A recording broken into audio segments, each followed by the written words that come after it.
संपादी आलेला त्यांनी विचारलं काय असं काम असतं, कोणत्या कामाकरता आला? सीता देवीचा शोध करण्याकरता आम्ही आलो. ही समोर आहे ना सीता म्हणा, मला दिसती आहे. ईश्वराने सृष्टीमध्ये सर्वांना सारखी शक्ती दिली. चक्षु नेत्र हे प्रमाण आहे, पण दूरदर्शन मनुष्याला होऊ शकत नाही. अंधारामध्ये मनुष्य पाहू शकत नाही, त्याच्या डोळ्याची शक्ती मर्यादित आहे. तो संपादी वृद्ध पक्षी लांबच पाहण्याची योग्यता त्याच्या डोळ्यामध्ये आहे. ती समोर सीता आहे म्हणा. अशोकवनामध्ये शोषपा वृक्षाच्या खाली सीतादेवी वसलेली आहे. तिच्या सभोवती सर्व राक्षसींचा पहारा आहे. कोणाला जायचं असतं तर जाऊन या, भेटून या.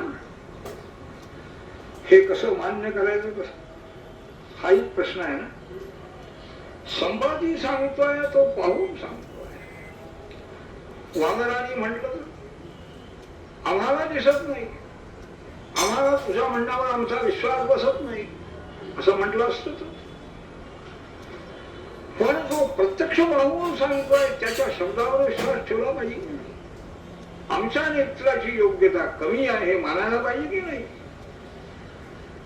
त्याप्रमाणे त्यांनी ते शब्द प्रमाण मानलेला आहे. हा ज्ञानी महात्मा दूरच पाहू शकतो आणि आम्हाला सांगतो.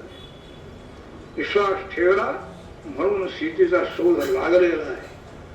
उगीच काहीतरी कल्पना बुद्धिवाद पुढे आणून हे खरं कशावरून मानायचं, ह्याला दिसतं हे खरं कशावरून, हा कदाचित आणखी फसवीत नसेल कशावरून, असे तर्क कुतर्क मनामध्ये आणले असते तर सीतेचा शोध लागला.